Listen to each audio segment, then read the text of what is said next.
бүтүндөй дүйнө жүзү күтүп жаткан грин карта тууралуу болмокчу. Грин карта алуунун 10го жакын ар кандай способу бар. Кайсы убакта анкета толтурган ыңгайлуу. Ушул убакыттын ичинде тапшырса утат экен, экинчи күнү тапшырса утат экен. Өзүнчө тапшырганда экөөнүн бирөөсү өтүп кетсе, 860 деген формага ЗАГСты биринчи түзүп туруп, негизи эле сүрөткө түшкөндөгү артыкчылыктар. бул 6 айдан кеч эмес сүрөт болуш керек. Ал эми анкета толтуруудагы эң көп кетирилген каталар. Билим деңгээлин туура эмес көрсөтүшөт көбүнчөсү. Мошенниктер деле аябай көбөйдү да. Сиз грин карта утуп алдыңыз, мага срочно 40-50 миң сом салыңыз. Соттолгон же кандайдыр бир жугуштуу оорулар менен ооруган адамдар деле катышса болобу?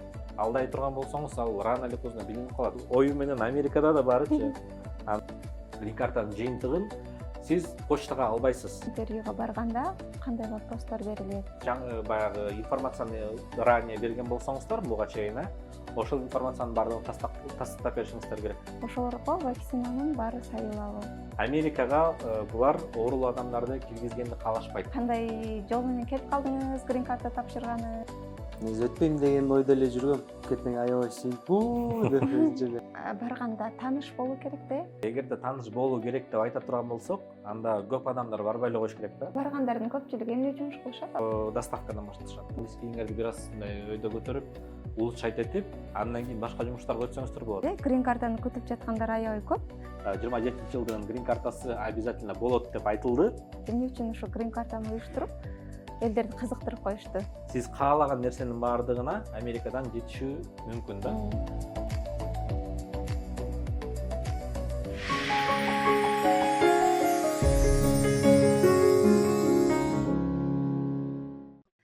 Саламатсыздарбы? Сиздер менен кайрадан өзүң үчүн подкасты. Тилекке каршы бүгүн жанымда Зарина жок. Зарина бизди көрүп турган болсоң, эс алууң көңүлдөгүдөй өтсүн. Кайрадан биздин студияга ораласың деген ойдамыз. Анда эмесе биз баштайлы. Сиздер менен буга чейин пайдалуу маектерди алып барганга аракет кылдык. Бүгүн дагы сиздерге пайдалуу бир теманы алып чыктык деп ойлойбуз. Бул теманы бир гана Кыргызстан эмес, бүтүндөй дүйнө жүзү күтүп жаткан грин карта тууралуу болмокчу. Баарыңыздарга белгилүү болгондой, грин карта бизде октябрь айында башталып, ноябрь айында аякталып, ал эми жыйынтыгы болсо, ошол эле жылдын май айында чыкчу.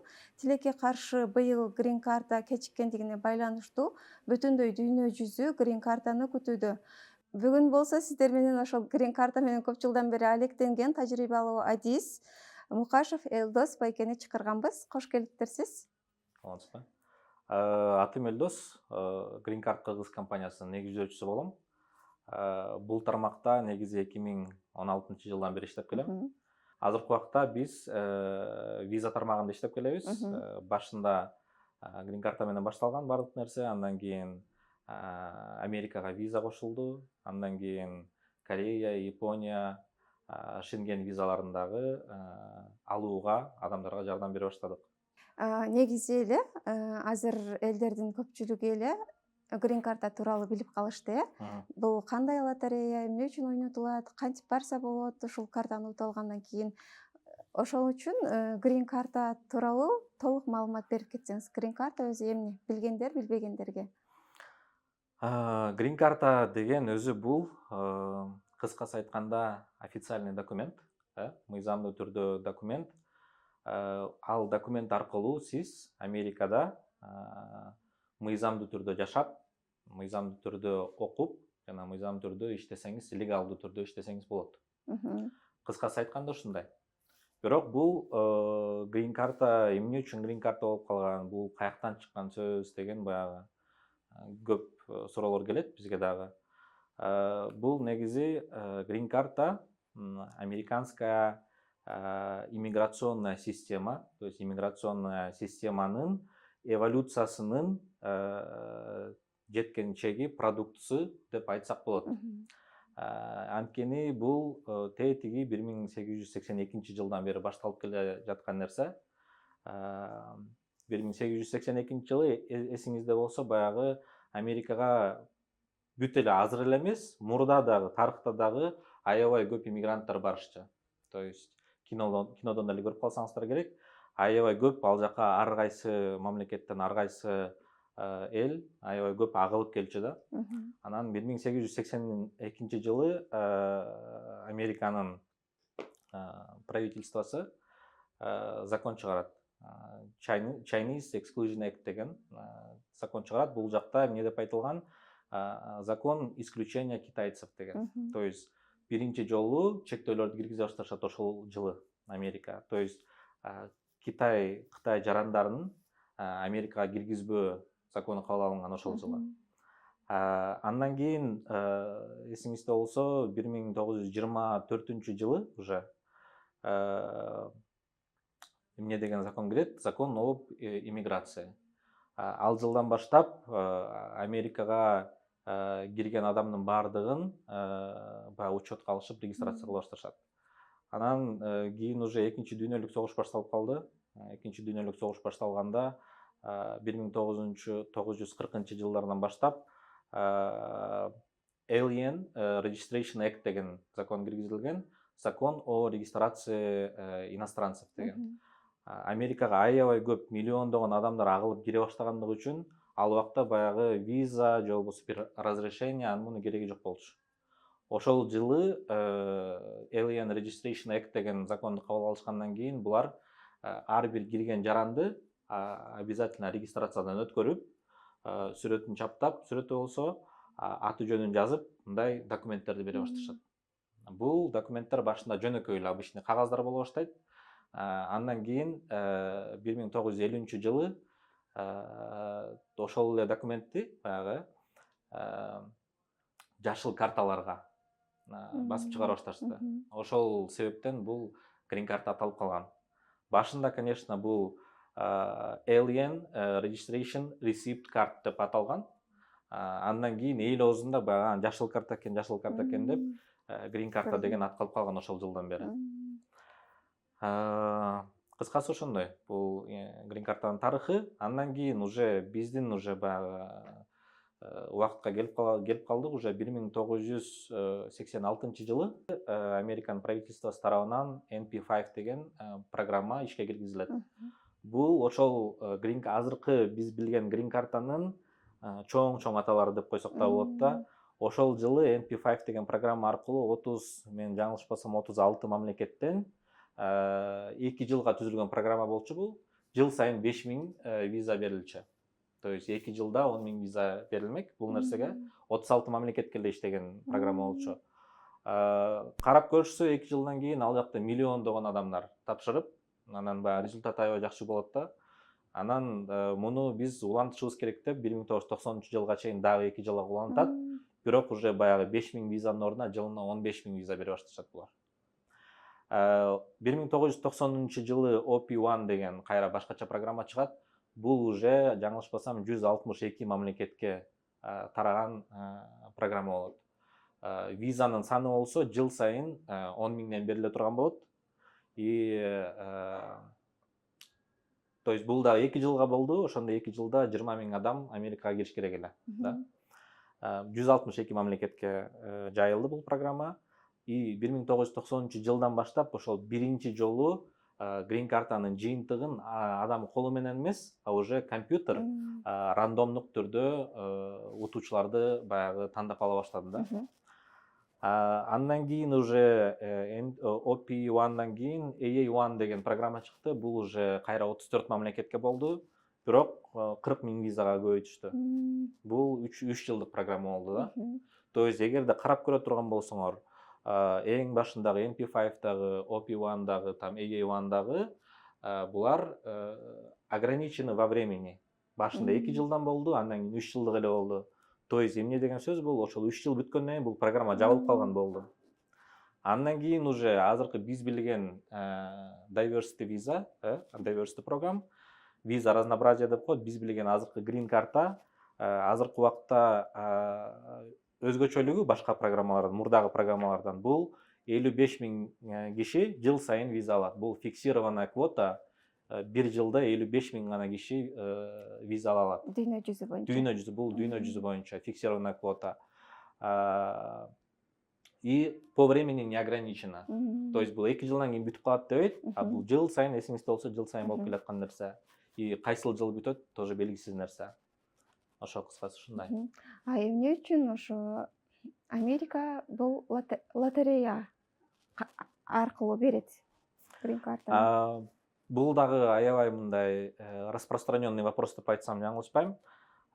Негизи грин карта алуунун онго жакын ар кандай способу бар, түрү бар да. Лотерея аркылуу бул эң оңой, анан эң арзан эле способу деп эсептесек болот. Мисалы башка способтор менен кандай способтор менен алса болот да?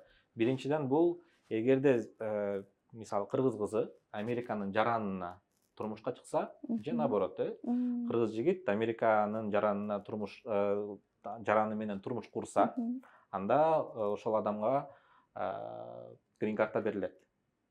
Бул биринчиден болду. Экинчиден, эгерде сиз ишкер болсоңуз, бизнесмен болсоңуздар, Америкага инвестиция кыла турган болсоңуздар, бул жол менен дагы баягы грин картаны алса болот. Бирок бул жерде сложность в чём? $800,000 өйдө. То есть 800 миң, миллион долларыңар бар болсо, конечно, ушул способ менен грин картаны да алсаңыздар болот. Үчүнчүдөн, допустим, воссоединение деп коет. Сиздин, допустим, ата энеңиз бир нерсе болуп, баягы Америкада төрөлүп калган, төрөлүп Американын жараны болуп, же болбосо грин карта утуп алып, Америкага ата энеңиз кеткен, кандайдыр бир 5 жылдын ичинде мисалы гражданствону алышты, жарандыгын Американын. Андан кийин сиз баласы болгондугуңуздан сиз баягы воссоединение процессин баштасаңыздар болот. Кайра үй бүлөнү кошулуу процесси. Эгерде ошол процесстин баарын өтсөңүздөр, сизге дагы грин карта берилет. То есть айткан сыяктуу эле грин картанын аябай алуу түрлөрү көп. Бул лотерея түрү ошол 10 түрүнүн эле бирөөсү деп айтсак жаңылышпайм да. Негизи бул лотереяга кимдер катыша алат? Же элдин баары эле катышса болобу? Смотрите, бул жерде мындай айтсак болот, дүйнө жүзүндө акыркы 5 жылдын ичинде Америкага бир мамлекеттен 50,000 киши иммиграция кылып барган болсо, ал мамлекет квалификациядан өтпөй калат дагы, грин картага катыша албай калат. То есть түшүнүктүү, акыркы 5 жылда бир мамлекеттен Америкага 50,000 киши иммиграция кылып барса, алар уже катыша албай калат грин картага. Азыркы убакта менин эсимде болгонуна 18ге жакын мамлекет азыркы убакта катыша албайт. Бул кайсы мамлекеттер? Индия, Гондурас, Гаити, Нигерия, Южная Корея, Мексика, Канада, Кытай мисалы да. Бул мамлекеттер грин картага катыша албайт.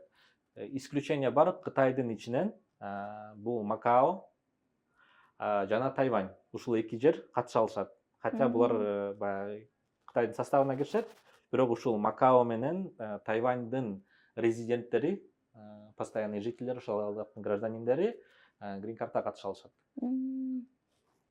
Кыскасы ушундай.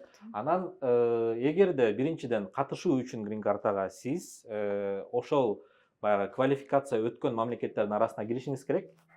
Кыргызстан мисалы кирет ал жака. Экинчиден сиздин орто билимиңиз болуш керек. Орто билимиңиз бар болсо, мисалы бул орто билим деген эмне? 11-классты бүтүп, колуңузда аттестат болуусу шарт, же болбосо 9-классты бүтүп, андан кийин 3 жыл колледж окууңуз шарт. Эгерде ушул критерийлерге дал келсеңиз, анда сиз катыша берсеңиздер болот.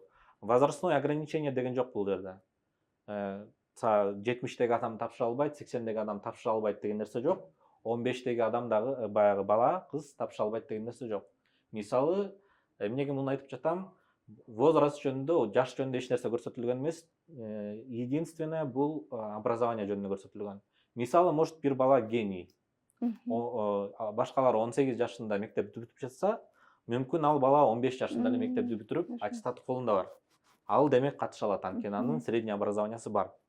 Ал эми соттолгон же кандайдыр бир жугуштуу оорулар менен ооруган адамдар деле катышса болобу? Жыйынтыгында, например, алар өтүп калса, грин карта утуп, тиги жака барганда же тиги жака барганга чейин документ тапшырганда ал нерселер тоскоолдук бербейби? Тоскоолдук, конечно, албетте бериши мүмкүн. Мисалы, первоначальный анкетага грин карта баягы жаңы тапшырып жатканда баардык адамдар тапшыра берет. Мгм.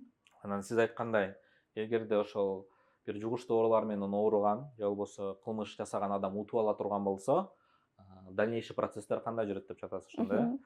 э? Бул жерде негизи смотрите мындай да, Америка өзүнө баягы адамдарды грин карта уткандарды эмне үчүн чакырып жатат? Бул адамдар келечекте Американын экономикасына, Американын элине салым кошот деген максатта чакырышат. Ал адамдар Американын тургундарына, жарандарына зыян келтирбеген адам болуш керек. Соответственно, эгерде сиздин бир ооруңуз бар болсо, ал оору жугуштуу оору болсо, ал жарандарга зыянын алып келе турган болсо, албетте сиз тилекке каршы өтө албай каласыздар. Ошол эле баягы кылмыш жасаган адамдар тууралуу да аябай бир тяжесть преступления деп коет го. Ошол кандай кылмыш кылынган негизи, ошол нерсе каралат. Эгерде аябай катуу оор кылмыштар болсо, албетте бул адамдар өтпөй калышы вероятности аябай көбүрөөк болот. Конечно, бул нерсенин баардыгын мен полностью айта албайм, анткени мен посольстводо иштебейм да. Бирок менин билишимче ушундай. Медобследование в любом случае өтөсүңөр. В любом случае интервьюга киресиңер, а уже баягы конечный результатты сиз Америкага кетесизби, визаны аласызбы же албайсызбы, бул уже сизден интервью алган киши гана конечный результатты баягы жыйынтыкты чыгарып берет. Мүмкүн бизде кылмыш болгон нерселер Американын мыйзамдары боюнча мүмкүн кылмыш эмес. И наоборот болуп калышы мүмкүн да. Ошондуктан аягында баягы акыркы сөздү бул только визовый офицер гана айта алат. Сиз барасызбы же бара албайсызбы? Демек, грин карта тууралуу маалымат алдык. Кимдер тапшыра алат, кимдер тапшыра албайт маалымат алдык. Эми анкета толтуруу. Кайсы убакта анкета толтурган ыңгайлуу же кайсы убакта анкета толтурса, ошол адамдар өтүп кетет деген сөз. Барбы негизи? Көптөр ойлошот, определенный бир убакытта айдын ортосунда, айдын башында, айдын аягында тапшырсак утат экен деген нерсе баягы теориялар аябай көп негизи. Бирок анкетанын тапшыруу убактысы бул эми жыл сайын кандай эле ар бир жылы октябрдын 1-жумасы, октябрдын 1-жумасынан баштап ноябрдын 1-жумасына чейин болчу да. Ушул убакыттын ичинде эртең менен болобу, түн болобу, кайсыл убакта болсо дагы, түнкү саат, таңкы саат 4 болсо дагы тапшыра берсеңиз болот. Бул жылы, конечно, бир аз жылып калды сроктору, но негизи ушундай. Ачылган грин карта ачык периодда, сайт иштеп турганда, любой убакыт тапшыра берсеңиздер болот. Биринчи күнү тапшырса утат экен, экинчи күнү тапшырса утат экен деген нерсе бул деген нерсе жок. Потому что биз уткандардын статистикасын карап көрсөк, башында тапшырган адамдар дагы көп, уткандар, ортосунда дагы көп, аягында дагы бар андай нерселер. Ошондуктан бир датага байланышкан эмес бул нерсе. Ал эми анкета толтуруудагы эң көп кетирилген каталар? Баарына күлкүмүштүү нерсе болушу мүмкүн, бирок эң көп кетирген каталар бул адамдар өзүнүн атын туура эмес жазып алышат. Мисалы, менин атым Элдос болсо, аягында бир тамгасын унутуп калышат же ортосундагы бир тамгасын унутуп калышат. Бир тамганы унутуп калсаңыздар, бул уже башка адам деген сөз болуп калат. Баягы туура эмес нерсе болуп калат да, кийин дагы баягы утуп алсаңыз дагы көп нерсеге таасирин берип коюшу мүмкүн. Экинчиден, бул семейное положение деп коет, marital статус деп коет. Ошол нерсени туура эмес көрсөтүп алышат. Мисалы, эки адамдын ортосунда нике бар, бирок ЗАГС жок. Никени булар ооба биз үй бүлөбүз деп көрсөтүп коюшат. Негизи официально документтер аркылуу караганда булар бири-бирине аялы күйөөсү эмес.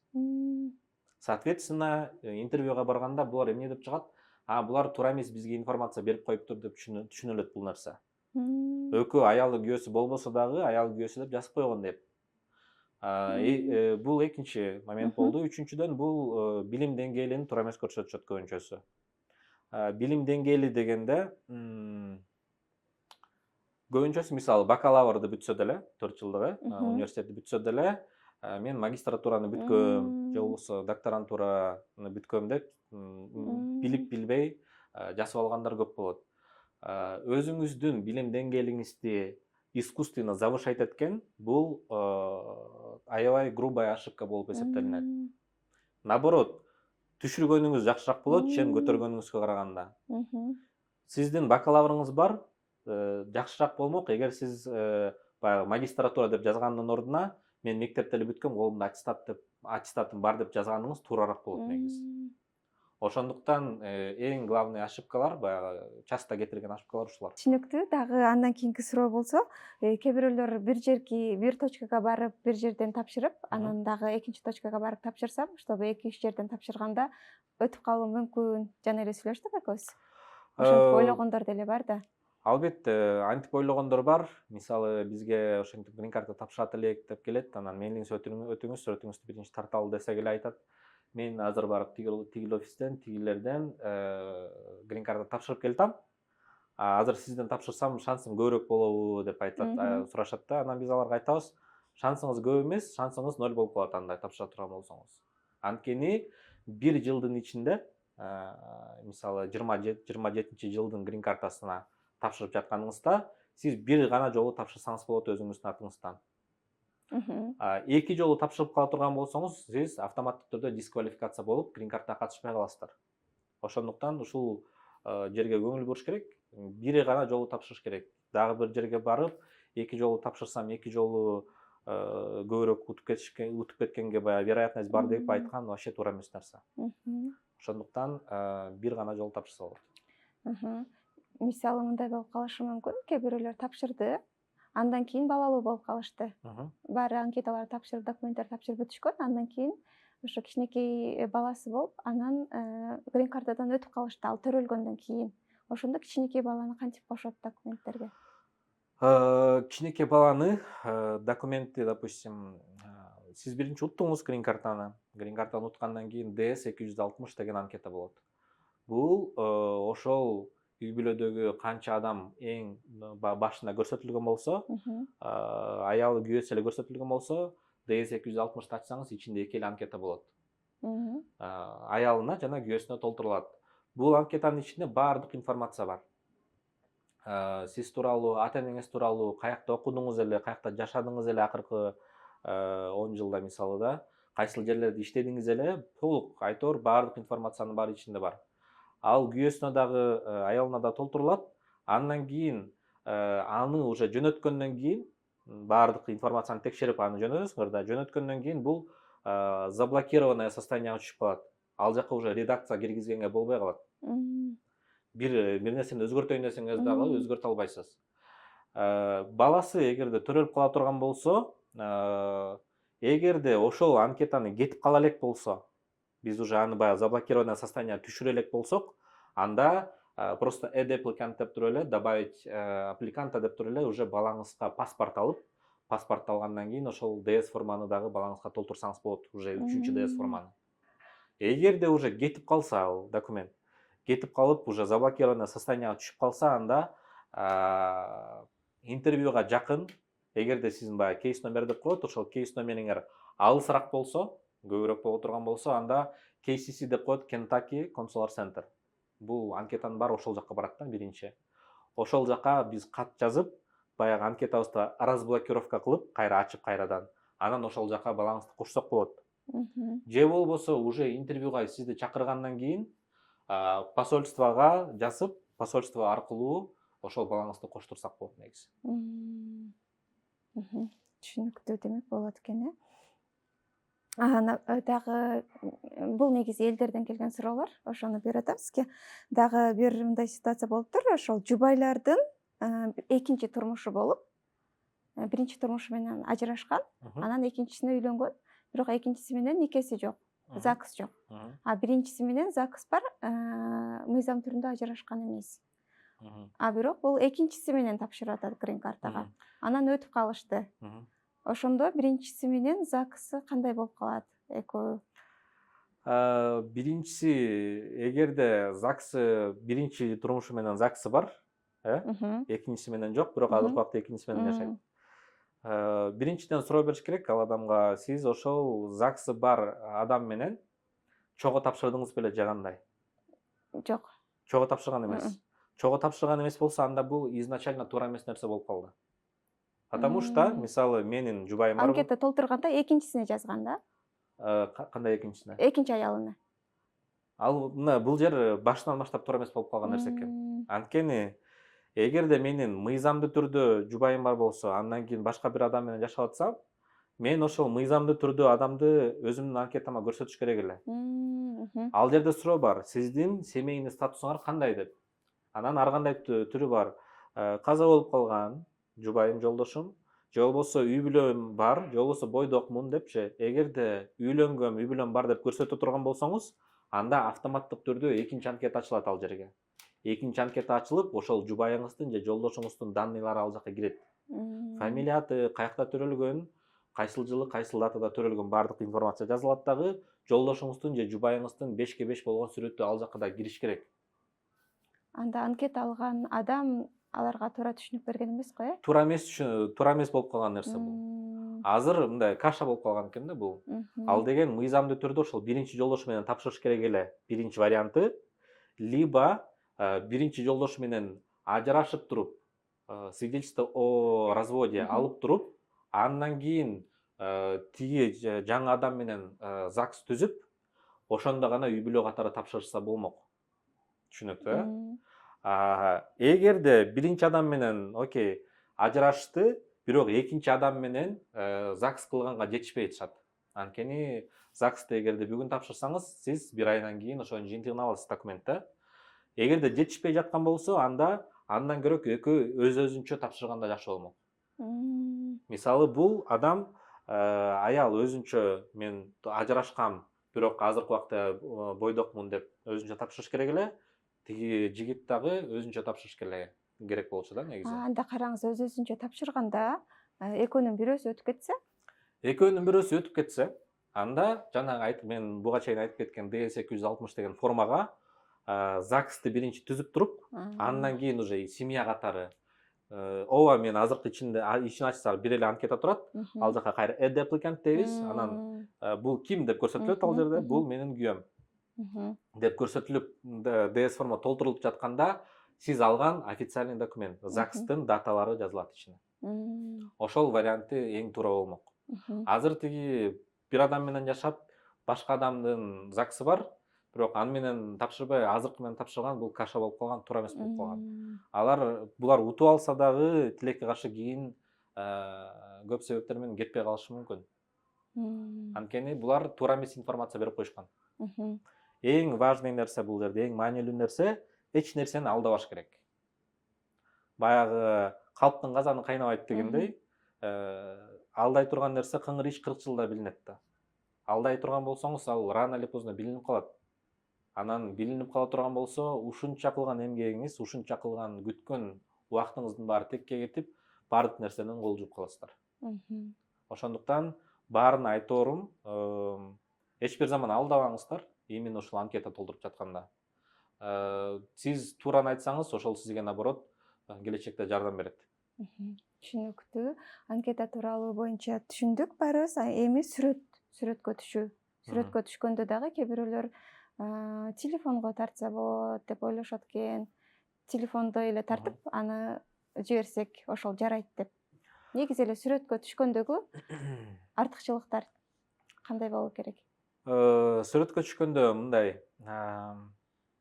менин оюм боюнча, жеке оюм боюнча, дүйнө жүзүндө мисалы канчалаган адам тапшырат, статистиканы карап көрө турган болсоңуздар, жаңылышпасам 24-жылдын грин картасына дүйнө жүзү боюнча 22 миллион адам тапшырган. Бул рекордное количество болду да. Элестетиңиз, 22 миллион адам грин картага бир айдын ичинде тапшырышты. 22 миллион адамдын көбүнчөсү средний образованиясы бар. Баары эле мектепти бүткөн, баары эле университетти бүткөн, баары эле докторантура, магистратураны бүткөн мисалы да. Баардыгынын эле тамгалары окшош эле. Бирок сиздин оюңузча кайсыл нерсе бири-биринен айырмаланып турат? Сүрөт. Вот ошол сүрөт. Бирөөнүн сүрөтү жакшы, бирөөнүн сүрөтү жаман болуп чыгат мисалы да. Ошондуктан баягы единственный отличительный нерсеңиз сүрөт болуп жаткандыктан, сүрөткө аябай басым жасап, аябай көңүл бурууңуз зарыл болот. эгерде уткуңуз келсе. Мгм. Сүрөт параметрлери бул ак фон болуш керек, однородный деп коет, баягы аппакай болсо да болбойт, аябай көңүртүрөөк ак болсо да болбойт, однородный ак фон болуш керек. Мгм. Анан форматы бул 5x5 же болбосо 600x600 пиксель деп коет. Мгм. Определенный бул жерде баштын, мисалы башыбыз барго, ушул башыбыздын сүрөттүн ичиндеги ошол 5x5 сүрөттүн ичиндеги размерлери болот, процентаждары. Ушунча сүрөттүн общий объемун алганда, ушунча проценти башыбыз болуш керек, ушунча процентибиз могул белибизден ээлибизге чейин болуш керек деген параметрлер бар. Ошол параметрдин баардыгын сакташ керек биринчиден да. Сүрөттү баягы техническая часть деп коет. Бул sRGB деген параметрлери бар, 240 килобайттан ашпаш керек деген параметрлери бар. И самый важный нерсе бул 6 айдан кеч эмес сүрөт болуш керек. Көбүнчөсү ойлошот, былтыр мен грин картага сүрөткө түшүп койгом, бул жылы ошону колдоно берсем болот деп. Албетте, сайт сиздин эски сүрөтүңүздү кабыл ала берет. Эгерде сиз биз мындай эксперименттерди кылып көргөнбүз, интернетке киресиңер Google'га, бир маймылдын же мышыктын сүрөтүн скачивайте, ошону 5x5 кылып кесесиз, сайтка киргизсеңиз, ал сайт кабыл ала берет ал нерсени. То есть ал сайт сизди башында көрбөйт ким экенин. 5x5 формат эле болсо, машинанын сүрөтү болобу, үйдүн сүрөтү, мышык, иттин сүрөтү болсо деле кабыл ала берет. Ошондуктан сиздин эски сүрөтүңүздү да бул сайт кабыл алат, бирок кийин текшерүү болуп жатканда ошол нерсенин проблема чыгып калышы мүмкүн. Сиз анткени грин картанын требованиясын аткарган жоксуңар. Эски сүрөттү актуализация кылып туруп анан киргизген жоксуңар да. 6 айдын ичинде возможно сиз өзгөрүп калгансыздар. Сиз туура эмес информация берип жатасыңар, эски сүрөттү киргизип деп айтышы мүмкүн. Кыскасы ушундай. Сүрөттүн баягы требованиялары ушундай. Анан былтыр ошол биз иштешип жүргөн бир эжекенин отказ болуп калды визадан. Башынан эле айтып койдум, бул биздин күнөөбүз эмес. Бул эже башкы анкетаны өзү тапшырган. Первоначальный анкета деп коет го, ал нерсени өзү тапшырган. Анан интервью баарысын өттү, баардык интервьюнун суроолоруна жооп берди, бирок сүрөттөн өтпөй калган. Эмнеге деп сурасак, кийин эже эстеп айтып берип атат мага. Мен былтыр өзүм тапшырып жатканда дейт, первоначальный анкетаны баягы мындай эле тапшырып койгом дейт. Өтпөйт болушум керек депчи. Анан үй бүлөсүндө 4-5 баласы бар, жолдошу бар. Алардын сүрөттөрүн тартканга жетишпей калыптыр. Ал эже. То есть грин карта бүтөйүн деп атат, мына бүгүн уже. Ал шашып ушуп, өзү дагы аябай көп иши бар эже. Шашып ушуп, мейли болсо болду деп туруп өзүнүн сүрөтүн баласына да, балдарынын баарына, анан күйөөсүнө да коюп коет. Анан бул жака посольствого келгенде, конечно, бул аябай грубый ошибка болуп калган. Карайт да, караса эле баягы первоначальный анкетаны караса, үй бүлөсүндө 6 киши бар болсо, 6 тең өзүнүн сүрөтү турат. Анан айтат, мисалы мен ишенбейт элем да. Бул күйөөсү, ушул келген адам күйөөсүбү же күйөөсү эмеспи? Ушул 4 баласы балдарыбы же балдары эмеспи? Бул жерде туура эмес информация берилип калган. Эже башынан эле ошибка кетирип алган ошол сүрөттөн. И канча акчаны коротту, канча убакытты коротту, канча надежда деп коет го, үмүтүн коротту, 1 жылдык убакытын коротту, бирок аягында тилекке каршы ошондой болуп калды. Ошондуктан бул жерде аябай көп көңүлдүү сүрөткө көңүл буруш керек. Недавно, жакында дагы бир история болду сүрөткө байланыштуу. Бир эжеке тоже буюрса алып визасын алды уже. Келди, интервьюдан кийин чыгып мага эже менен сүйлөшсөк айтат, сиздин что-то көзүңүз башкачараак экен, туура эмесирээк экен. Бизге акыркы 3 жылда сиздин ар кандай сүрөттөрүңүздү жөнөткүңүзчү деп, бул посольстводон почтасын жазып беришиптир. Аны мен түшүнбөй калдым. Анткени ушунча жылдан бери биринчи жолу ушундай баягы нерсе менен сталкиваюсь да. Деп тиги эжеден айттым, эжеке, мен сиздин сүрөтүңүздү көрбөп турмун. Ошол сүрөтүңүздү таап бериңизчи. Первоначальный анкета кайсыл сүрөттү колдондуңуз эле? Деп тиги эже ар кимден сураштырып атты, ошол сүрөттү тапты. Таап эле карасак, эже ал сүрөткө макияжды аябай катуу кылып алган экен. Могу көзү аябай кара, каштары аябай чоң болуп, действительно мынтип караганда, андан кийин ошол сүрөттү көргөндөн кийин анан эмне болуп жатканын түшүндүм да. Бул жактагы посольстводон чындыгында эле мен деле сомнение болот элем. Ошол сүрөттү көргөндөчү, Анткени эки башка киши болуп калат экен да көрсө. Мгм. Интервью болсо косметикасы вообще жок барган эже. Мгм. Тиги сүрөттө болсо кирпик аябай чоң, аябай көздөрү боелгон, анан эки башка киши болуп көрүнүп калган экен. Ошондуктан айта берем, баягы сиз айымдар өзүңүздөр эле сулуусуңар. Антип косметика көп колдонбоңуздар. Бул именно ушул сүрөткө байланыштуу нерселерде, документке байланыштуу нерселерде, грин картага байланыштуу нерседе косметиканы колдонбогонго аракет кылыңыздар. Естественный вид менен барыңыздар. Ошондо ушундай сыяктуу баягы ситуацияларга түшпөйсүңөр деген ойдомун. Түшүнүктүү. Дагы бир суроо. Паспортунда жолугу жок, кийин жолук салынган айымдаргачы кандай болуп калат? Проблема эмес. Проблема эмес. Паспортуңузду алмаштырбай деле койсоңуздар болот. Эми биз мындай да грин картанын жыйынтыгын карап, же болбосо грин картаны күтүп, жолук салынбай коеюн пока что. Же болбосо ал убакта мен жолукчан болчумун, азыр кайра жолукту чечип салдым, интервьюга жолукчан барышым керек деген нерсе жок дейм баягы. Грин картаны карап, Американы карап өзүбүздүн жашообузду баягы өзгөртпөшүбүз керек. Мен грин карта утуп алат болчумун, азыр үйлөнүп салайын, же болбосо үйлөнбөй турайын, а может грин карта утуп алам деп баягы грин карта карап жашабаш керек да. Ошондуктан бул жерде проблема болбойт. Демек паспортун алмаштырбай койсо болот. Алмаштырбай деле койсо болот, ооба. Анткени баягы грин картаны ооба толтуруп жатканда жолугуңуз жок болчу, андан кийин грин картаны утуп алдыңыз, бирок ага чейин сиз жолук жагынып алдыңыз. Грин карта утарыңызды билген жоксуз да сиз. Ошондуктан аны үчүн убара болуп алмаштырыштын кереги жок. Түшүнүктүү. Эми документтердин срогу боюнча айтып кетсеңиз. Документтин именно паспорттун срогу. Паспортуңуздун срогу билгениңиздей өзү паспорт баягы 10 жылга берилет, кичинекей ымыркайларга 5 жылга берилет да. Анан эң минимум мен айтарым паспортуңуздун срогу 3 жыл болуш керек.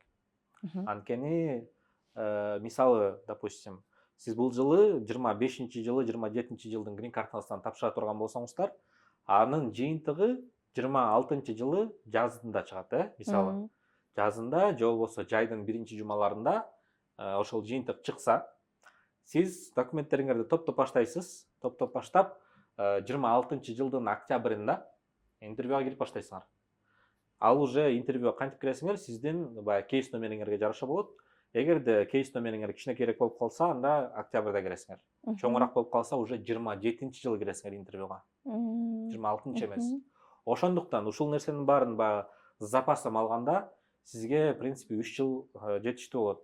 Сиздин максат ошол паспортко иммиграционный визаны алып посольстводон, то есть интервьюну өтүп, ийгиликтүү өтүп, интервьюдан кийин иммиграционный визаны паспортуңузга алып, 6 айдын ичинде Америкага учуп барып, грин картанын өзүн алганга жетишиш керек болот. Ошол убакка паспортуңуз жетип берсе болду анда. Андан кийин паспортуңуз срок өтүп калса, грин карта алып алгандан кийин, Америкага кирип алгандан кийин уже не страшно деп айтат элем да. 3 жыл. Түшүнүктүү. Азыр болсо ошол грин картага тапшыргандар аябай көп болгондуктан, мага кел, мен тапшырып берейин, мен өткөрүп берейин, документиңди мага алып кел деген мошенниктер деле аябай көбөйдү да. Ошолордон кантип ал мошенник экенин кантип билсек болот, кантип сактанса болот тапшырып жаткан адамдар? Биринчи, кандай десем, азыр убакыт действительно аябай көп болуп кетти. Биз бир жылдары, былтыр беле же мурдагы жылы беле баягы өзүбүздүн командабыз бар. Ошто офисибиз бар, Бишкекте 1-2 офисибиз бар. Өзүбүздүн командабыз менен кызык болду да, баягы грин карта башталганда канча адамдар иштеп башташат экен ушул тармакта депчи карасак, 127ден ашыгыраак ар кандай Instagram аккаунттар пайда болуп калат. То есть бул жакка ошол момент, только ошол момент, башка убакта иштешпейт булар.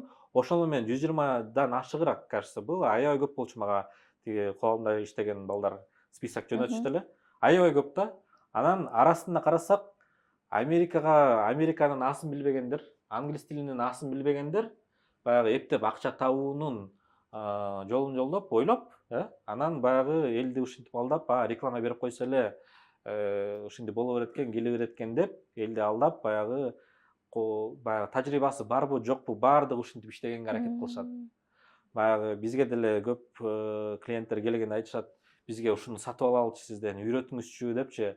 Анан аларга айтам, сизге бул со стороны караганда аябай оңой көрүнүп жатат. Мындай кишилер көп келсе, булар акчаны көп табат экен деп ойлой беришет да негизи. Бирок на самом деле андай эмес. Бул жакта биз өзүбүздүн убактыбызды жана нервибизди аябай действительно көп кетиребиз. Эмне үчүн? Анткени бул грин карта элдин үмүтү. Грин карта бул элдин тагдыры да, ошол адамдын тагдыры. Анткени ал адам 1 жылдан ашык ошол грин картасын күтөт. Аябай көп акчасын кетирет, аябай көп үмүттөнөт. Анан бир мошенниктин колуна түшүп кала турган болсо, ушунчалык баягы адам ылдый түшүп кетет. Эмоционально мындай могут сломаться. Ошондуктан бул не просто дело, бул адамдын келечек түзүп берүүгө жардам беребиз да негизи. Баягы Америка менен Кыргызстандын ортосундагы мост болуп. Ошол мост бекем болбосо, ортодон агып аткан сууга түшүп кетиши мүмкүн адамча. Адамдын тагдыры менен ойнош бул аябай туура эмес нерсе. Ошону адамдар кантип билет, мисалы, ал мошенник экенин? Аябай ответственный нерсе бул нерсе. Ошондуктан биринчиден караш керек. Бир компанияга барасыңарбы, же бир адамдарга барасыңарбы, ошол адамдын тажрыйбасын сурагыла. Бир доказательстволорун сурага, действительно бул адам ошол жылдан бери иштейби? Мындай живой кейс деп коет го, действительно сизден өткөн адамдар барбы? Өткөн адамдардын видео отзывдары, фото отзывдары барбы? Ошолорун караш керек. Ошол Instagram болобу же бир интернетте сайты болобу, ошол нерсенин баардыгын бир анализдеп чыгууңуз шарт. Действительно ушул жылдан бери иштейби? Окей, баардыгы иштейби дегенден кийин ал адамдар мыйзамдуу түрдө иштейби? Ошол нерсени караш керек.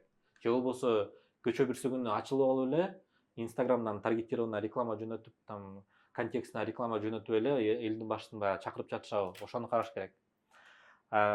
Мисалы биздин өзүбүздүн опытыбыздан айтып берейин. Азыркы убакта биз ОСО катары иштейбиз. Юридикалык статусубуз бар. Бизге келген баягы адамдар менен обязательно контракт түзөбүз. Печать басылып, квитанция полностью, квитанция, чек полностью нерсе берилет. Биздин жумуш только договордун основасында иштейбиз да. Договор обязательно түзүлүп, ал биздин кардарга копиясы берилет, бизде бир копиясы калат. Ал договордун ичинде полностью баардык нерселер айтылып чыккан. Биздин кайсыл кызматтарды көрсөтөбүз, кайсыл убакка көрсөтөбүз, кайсыл суммага көрсөтөбүз кызматтарды депчи. Андан кийин азыркы убакта билсеңиздер, Госагентство по защите персональных данных деген бар. Ошондой целое госагентство ачылган. Бул биздин мамлекеттин баягы жарандарынын укугун коргоо максатында, мошенниктерден коргоо максатында ачылган госагентство. Бизге окшогон компаниялар адамдардын данныйлары менен, персональный данныйлары менен иштей турган компаниялар обязательно ошол агентстводан реестр держателей массива данных, персональных данных деген нерсе бар. Ошол жака регистрация болуш керек. Бул жарандардын укугун коргой турган нерсе да. Биз Кудай буйрса ал жактан дагы регистрация өттүк азыркы убакта. Айтор баардык нерсебиз легально. Мамлекетке салык төлөйбүз, иштеген акчабыздан, эл менен да договор менен иштейбиз. Эгерде мүмкүн болсо, сиз дагы ошондой мошенниктерге түшүп калбаш үчүн ушундай нерселер барбы карап көрүшүңүз керек. Мыйзамдуу иштейби, кайсыл жылдан бери иштейт, анан ошол адамдын сүйлөп жаткан сөздөрүн байкап көрүңүздөр. Эгерде ал сизге келип айтып атса, ой ооба мен тоңкуром, азыр барып туруп сизди тапшыртам дагы, сизди өткөрүп берем деп айтса, бул уже мошенник деп биле бериңиздер. Анткени бул эч бир адам бул нерсеге таасирин тийгизе албайт. Сиз утасыңарбы, утпайсыңарбы, бул көп фактордон зависит этет. Бирок мен точно сиздин кейсиңерди уткандай кылып берем деп айтса, бул уже мошенниктер деп эсептесеңиздер болот. Грин картанын сезону башталганда, негизи ошол октябрдан ноябрга чейин көп адамдар бизге келгендер айтып башташат, тигил жакта $100 тапшырып жатышыптыр, тигил жакта $1000 тапшырып, бир группа түзүп атыптыр, ал жактан тапшырсаң обязательно өтөт экенсиң деген маалыматтар бизге аябай көп келет. Бул нерсенин баардыгына жалган, бул нерсенин баардыгына ишенбеңиздер. Алар эч бир өзүнүн таасирин тийгизе алышпайт. Сизди булар жөн гана алдаган атышат.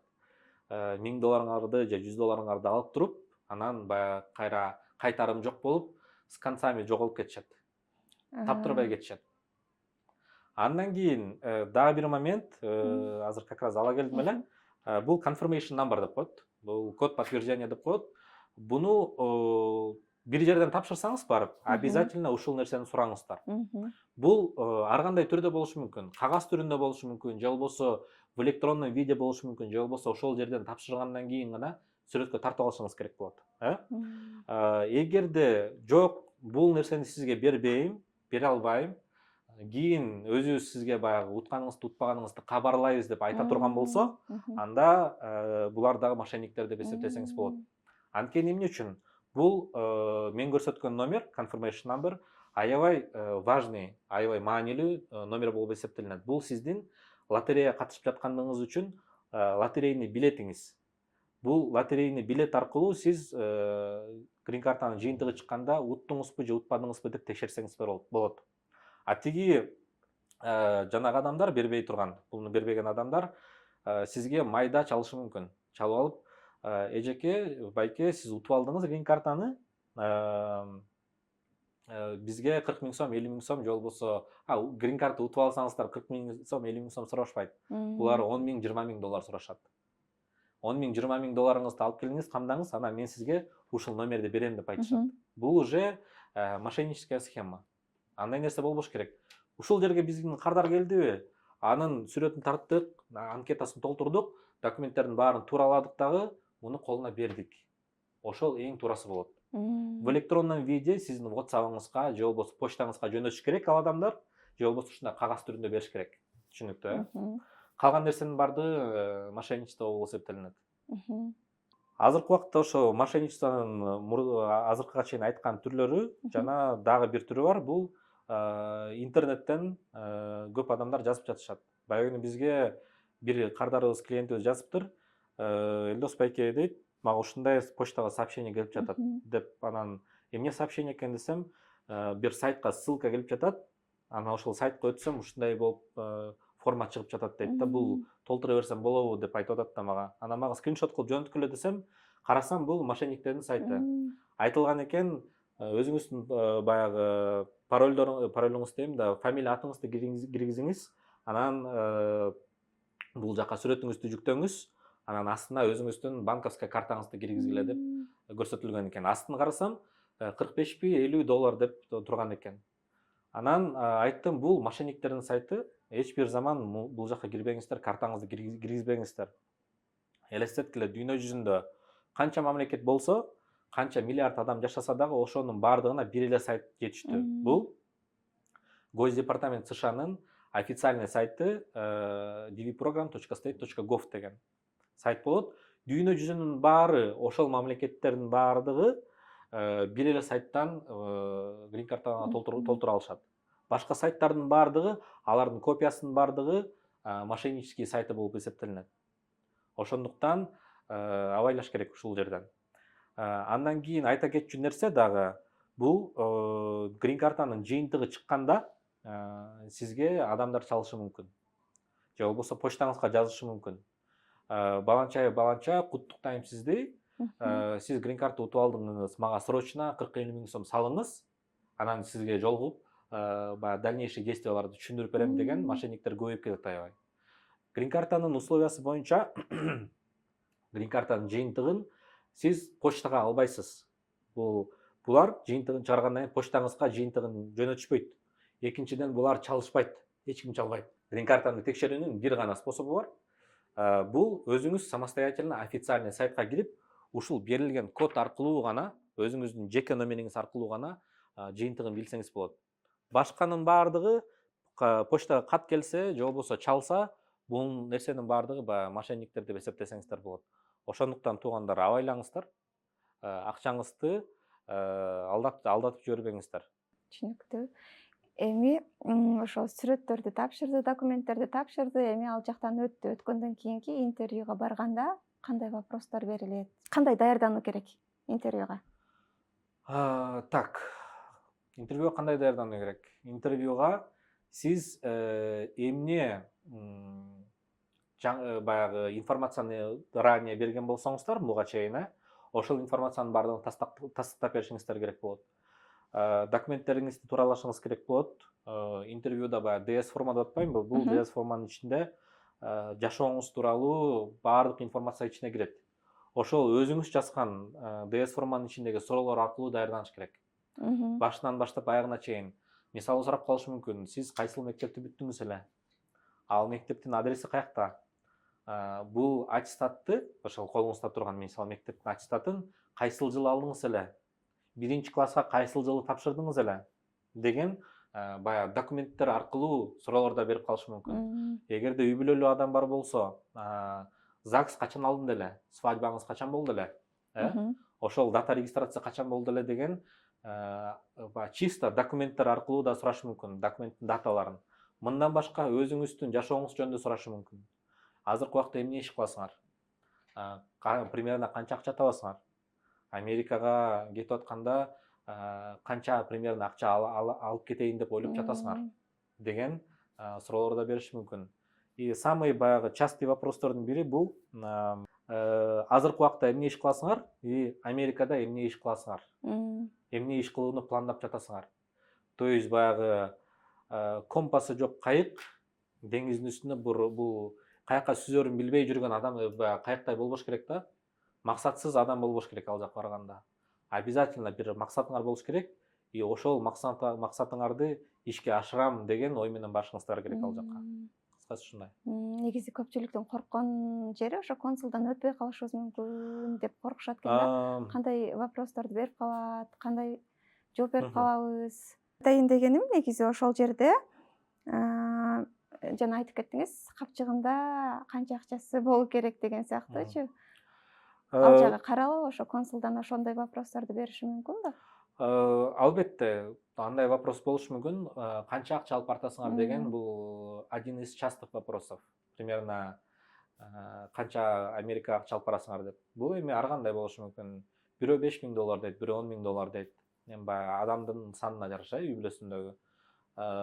Биздин бир ошо кардарыбыз $85,000 алып бартам деп айткан. И действительно ошончо акча алып кеткен ал адам. $2000–3000 менен кеткен адамдар бар. Бул жерден баягы алдаштын кереги жок. Баягы канча акча алып баратсаңыз, ошол нерсени айтканыңыз туура болот. Ал жактан баягы ошол акчаңыздын происхождениясы же болбосо действительно ушул акчаң барбы деген суроо суралбайт. Баягы суроо болушу мүмкүн. Мен интернеттен окуп алдым, ооба ошондой бар экен, там банковский стейтменттер же болбосо банковский счеттор бар го, ошолорду көрсөтүш керек экен деген суроолор болот. Мен да ошону уккан болчумун. Бирок ооба андай нерсе бар. Дүйнө жүзүндө канча Американын посольствосу бар болсо, ар кайсы мамлекеттерде көптөрүндө баягы өзүнүн закондору бар. Мисалы, сиз айтып аткан нерсе ошол банк стейтменттер, банковский реквизит счеттор көбүнчө бул Европа мамлекеттеринде суралат. Действительно канча акчаң бар деп.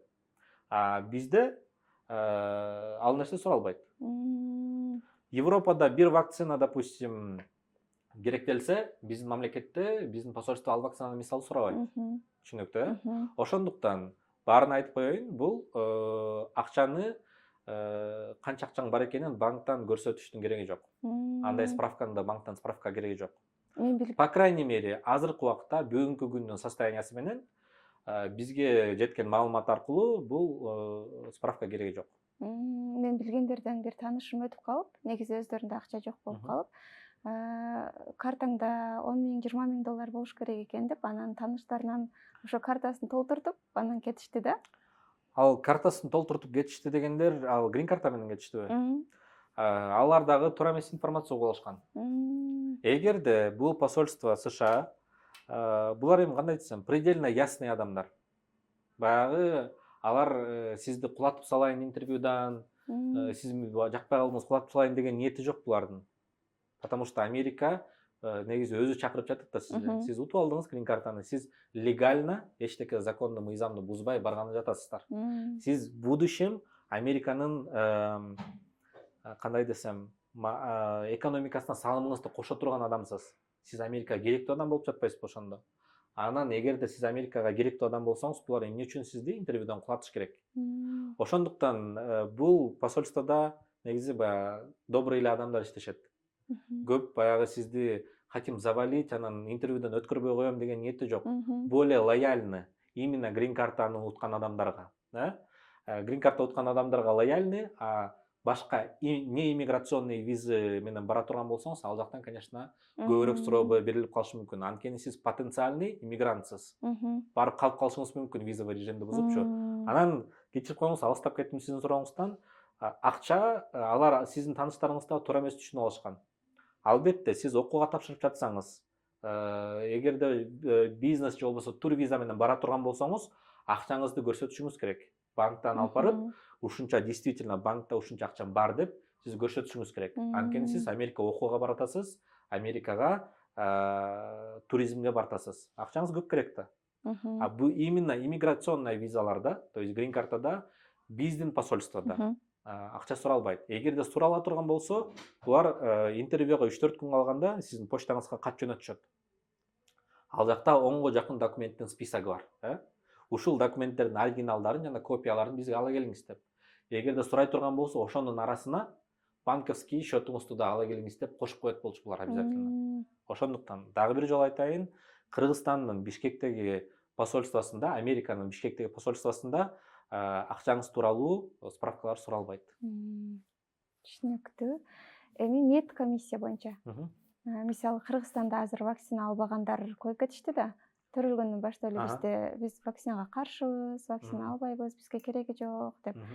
Ошолор эми азыр мисалы чоңоюп өтүп калышты да, ата-энеси өттү, алар дагы өттү дегендей.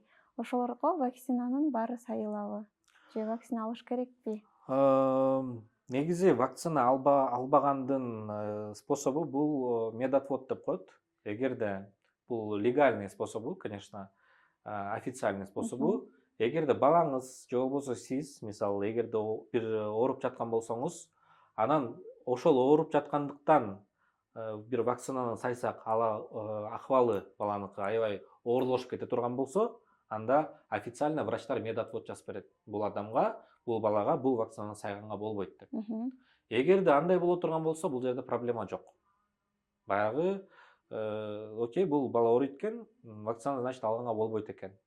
Эгерде өз каалооңуз менен, только жок, мен антиваксермин, мен балам вакцина алганын каалабайм деп жөн эле өзүңүздүн желанияңыз болсо, анда, конечно, сизге көп суроолор пайда болуп калышы мүмкүн. Бул нерсенин баарын, конечно, ошол медобследованияны кабыл алып жаткан адам, анан бул жактагы визовый офицер бардык нерсени чечет. Бирок медобследованияны обязательно өтөсүңөр в любом случае, анан ал жактагы жыйынтыкты ошол врачкана чыгарып берет да.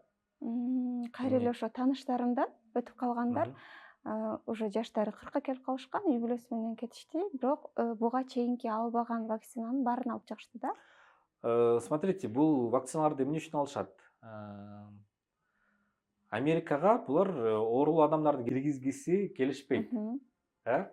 Америкага булар оорулуу адамдарды киргизгенди каалашпайт. Ошондуктан баардык ооруларга вакциналарды алуу шарт. Сиз анткени вакцина албай калсаңыз, келечекте Американын жарандарына зыяныңызды келтирип калышыңыз мүмкүн. Бир оору чыгып кала турган болсо да. Бул предельно ясный, анан логичный нерсе да. Ошондуктан сиздин тааныштарыңыз алган сыяктуу эле ооба вакциналарды алуусу шарт. Эгерде бир официальный медотводу жок болсо. Элдос Байкенин компаниясына кайрылып, грин карта утуп, азыркы убакта визасын колуна алып, Америкага бара жаткан Мусаев Иса. Анда эмесе сизди угалы? Кандай жол менен келип калдыңыз грин карта тапшырганы? Өзүңүз тууралуу биринчи айтып кетсеңиз, Кыргызстанда эмне жумуш кыласыз? Кантип тапшырып калдыңыз? Эмне максатта тапшырдыңыз? Мусаев Иса болгон 2002-жылы. Мен негизи Көлдө туулгам. Бишкекте өстүм. Жайыл Батыр атындагы лицейде окуп бүттүм 9-класска чейин. Андан кийин 3 жыл колледжде окудум. Грин карта тапшырып калган. Досум экөөбүз өтүп баратып эле грин карт кыргыз деп жазылып туруптур, ошол жакка кирип эле тапшырган болчук. Өтүп калдыңыз анан? Өтүп калдым. Өтүп калганымды эле өзүм караган эмесмин. негизи өтпөйм деген ойдо эле жүргөм. Анан досум сурап калды, сен карадыңбы, результаттарды көрдүңбү дейт. Жок, караган жокмун дедим. Десем, кел чогуу карайбыз дейт. Телефонумду алып эле карап, мени карап, сен утупсуң дейт. Ишенгенсиңби? Ишенген эмесмин да башында. Келсең көрөйүн деп эле карасам, чын эле утуптурмун. Сүйүнүп, биринчи эле ажеме айттым. Ажеме жастымда ушундай утуп алдым деп. Көрсө жездемен отуруптур. Өкөтең аябай сүйүнүп, буу деп биринчи эле. Менден дагы көбүрөөк сүйүнүштү окшойт. Ошо биринчи күнү ошондой болду. Утуп алгандан кийин. Сиз менен чогуу тапшырган досуңар өткөн жок силер. Өтпөй калды ал. К сожалению, өтпөй калды. Андан кийин Америкага даярдык процесси кандай болду? Америкага даярдык. Биринчи эле ДС форманы тапшырыш керек болду да, толтуруш керек болду. Элдос байкеге кайрылдым. Толтуруп аткан жактан билбей калган нерселерден совет берип. Негизи сиздер өткөндөргө чалбайсыздар да, Сиздер да карап турасыздарбы клиенттериңиздерди? Негизи ооба. Биз баягы караганга аракет кылабыз, бирок ар бир жылы баягы көп адам тапшыргандыктан биз баягы физически жетишпей калабыз. Аябай көп адам, анан ар бирөөнүн анкетасын текшерип, уттубу, утпадыбы деп билиш үчүн аябай убакыт көп кетип калат экен да. Ошондуктан биз обычно кандай кылабыз? Бизге кайрылышат, биздикин текшерип берип койгоңуз үчүн текшере албай атабыз деп. Ошол замат алардыкын текшерип беребиз.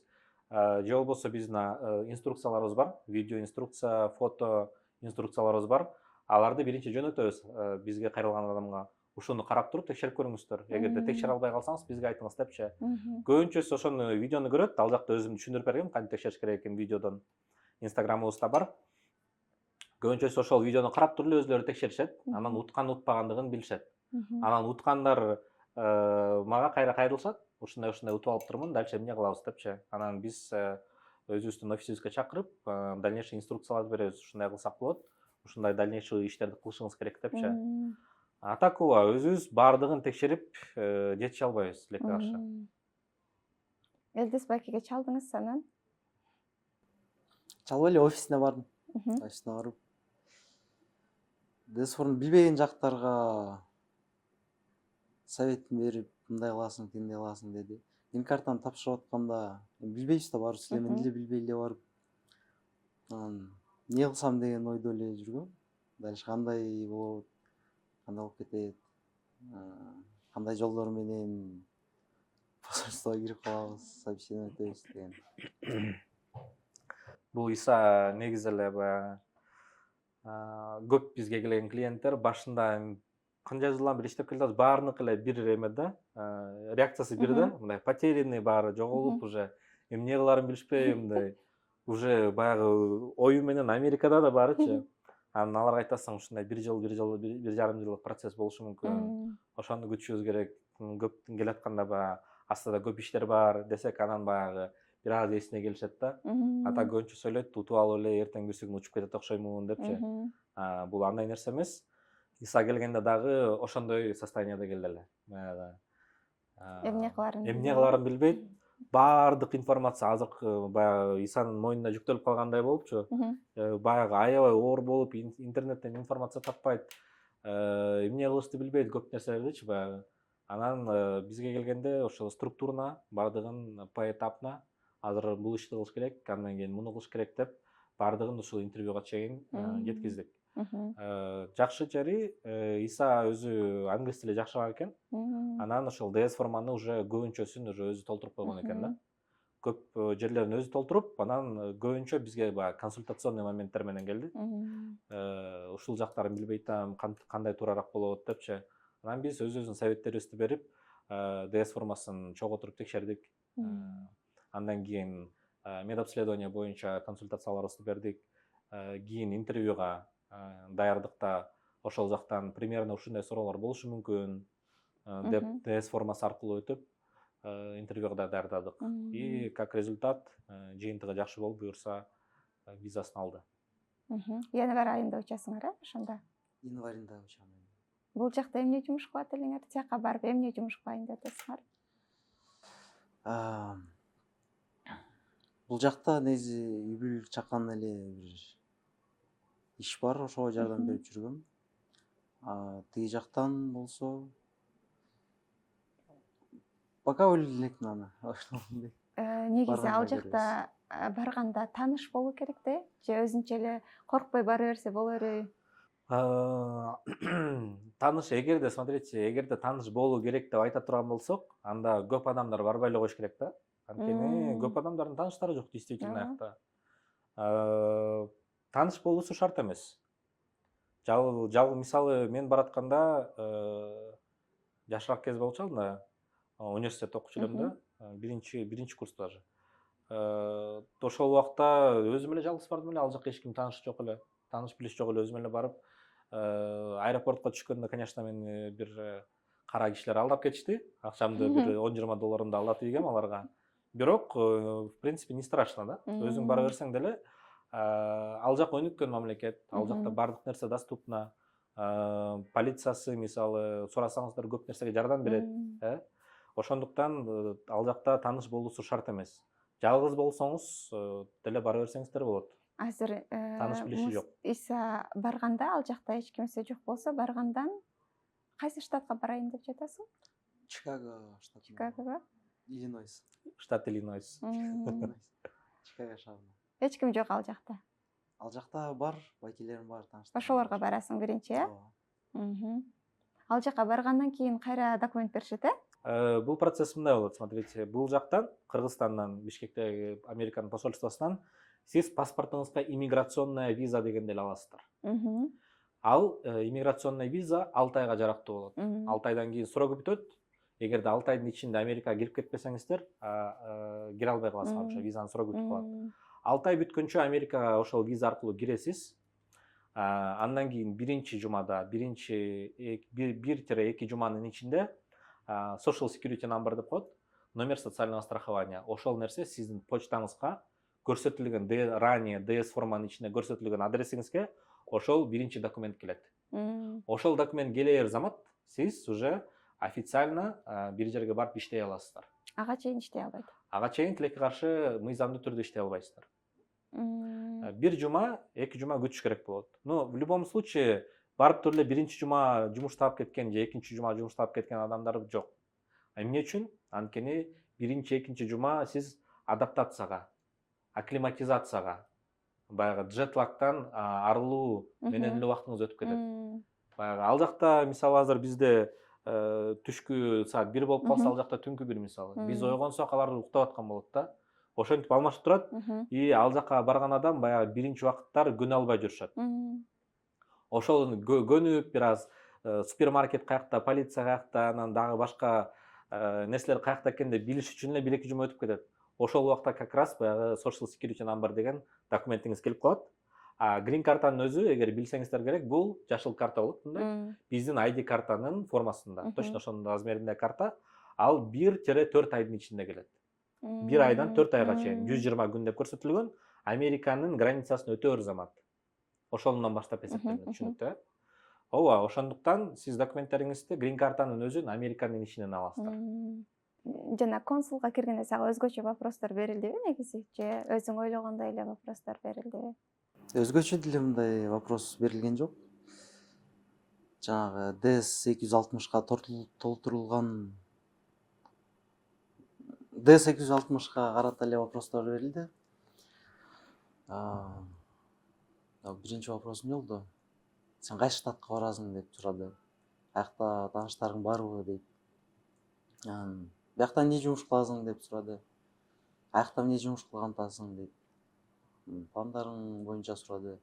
Ошол эле базовый вопросторду берди. Пландарың кандай?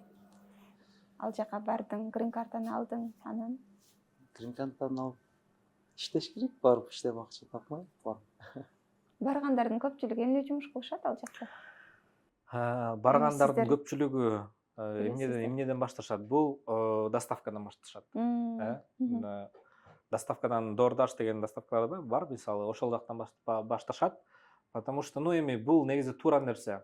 Анткени доставкага кирип, сиз адамдар менен сүйлөшүп, хотя бы ошол обществого вливаться этип, хотя бы ушул адрестерди жаттап, адресная система в США кандай түзүлгөн экен, эл менен баарлашканды үйрөнүп, английскийиңерди бир аз мындай өйдө көтөрүп, улучшать этип, андан кийин башка жумуштарга өтсөңүздөр болот. Ошондуктан суроом, точнее жообум, биринчи эле доставкадан башташат, андан кийин бара-бара таксиге өтүшөт, андан кийин бара-бара таксиден кийин уже тракка өтө башташат. Кээ мисалы кардарларыбыз бар, азыркы убакта окуп жатышат. Күндүз иштешет, эртең менен 8-ден кечки 4-5-терге чейин иштешет. 4-5-терден барып, дальше университетте окушат. Ошондойлор да бар.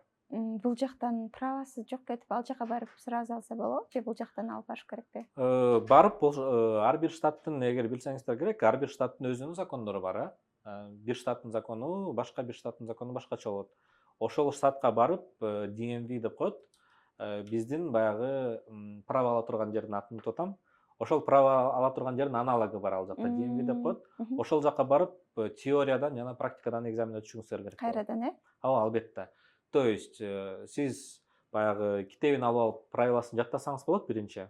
Же болбосо Кыргызстанда болсоңуз азыркы убакта интернеттен ошол штаттын дорожные правила ПДДнын бир китебин алыңыздар, сатып алыңыздар, же болбосо интернеттен скачайте, анан заранее жаттап барсаңыздар болот. Ал жакта правилалар аябай көп, знактардын түрлөрү да көп. Мисалы ал жактачы жолдордо биздикиндей мындай узкий эмес, кенен жолдордо правилалар бир аз башкачараак болот ал жакта. Ошондуктан заранее даярданып, анан барганда уже теориядан биринчи экзамен тапшырасыңар. Теориядан өтсөңүз, практикадан өтүш керек болот. Практикадан 3 маневр көрсөтөсүңөр. Бир кварталды айланып келесиңер, инструктор менен кошо. Анан артыңыз менен парковканы, астыңыз менен парковканын, параллельный парковка же болбосо мындай каттал менен кирген парковканы дагы көрсөтүп бериш керек болот ошол жерден. Албетте, мурун мен Америкада болгондо ошондой болчу. Азыр өзгөрүп калышы мүмкүн бир нерселер. Бирок в целом ушундай. Америкадан барганда без проблем правасын алсаңыздар болот. Иса, сен тапшырып, бүт документтерге, комиссияларга канча акча кетти? Эми элдерге кызыктуу болсо керек. Баш аягы бир $1000 кетип калды. Консульский сборго $330 бердик. Медобследованияга $250 кетти. Грин картанын өзүнө $235 берилет экен. Анан Америка тиешелүү вакциналарды алыш үчүн да акчалар кетип калды. Ошондо май айында чыккан болсо, буга 8 ай болуп калды. Мага ушул жылдын май айында чыкты да. 25 май чыкты жыйынтыгы. Андан кийин даярданып келдик азыркы убакка чейин. И вот октябрда качан кирдиңер интервьюга? Ноябрда кирди уже. Негизи 6 ай ичинде кетүү керек деген закон жокпу? 6 айдын ичинде ал паспортуңузду алгандан кийин. Мисалы, бүгүн паспортуңузду алдыңыз да, бирок ал 6 ай деген паспортту алган күндөн эмес, медобследованияны өткөн күндөн баштап эсептелинет. Медобследованияны сиз интервьюга чейин өтөсүз. Алар кандай болуп калышы мүмкүн? Адамдын шартына жараша 1 ай мурун өтүп калышы мүмкүн, же болбосо 15 күн калганда өтүшү мүмкүн, же болбосо 1 жума 2-3 күн калганда да өтүп калышы мүмкүн. 6 айыңыз ошол медобследованияны өтүп жыйынтыгы чыккан күндөн баштап эсептелинет. Ошол күндөн баштап анан 6 айды эсептеп туруп паспорт алгандан кийин андан кетсеңиздер болот. Бул нерсени эсептебей деле баягы паспортуңузда көрсөтүлгөн болот. Ушул датада визаңыз бүтөт деп жазылып турган болот ал жерде. Бул эмне үчүн 6 ай деп көрсөтүлгөн? Анткени баягы биз медобследование өтүп атпайбызбы? Вакциналарды алып атабыз. Ошонун срогу 6 ай. 6 айдан кийин биздин өткөн медобследование жарабай калышы мүмкүн. Жарабай калышы мүмкүн эмес, жарабай калат.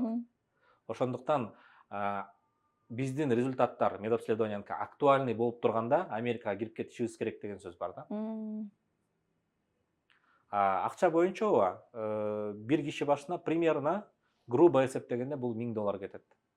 Бул $250 медобследованияга берилет. Медобследование Бишкекте болот. Көптөр сурашат, Алматыда болобу, аны муну болобу, каяка барабыз депчи.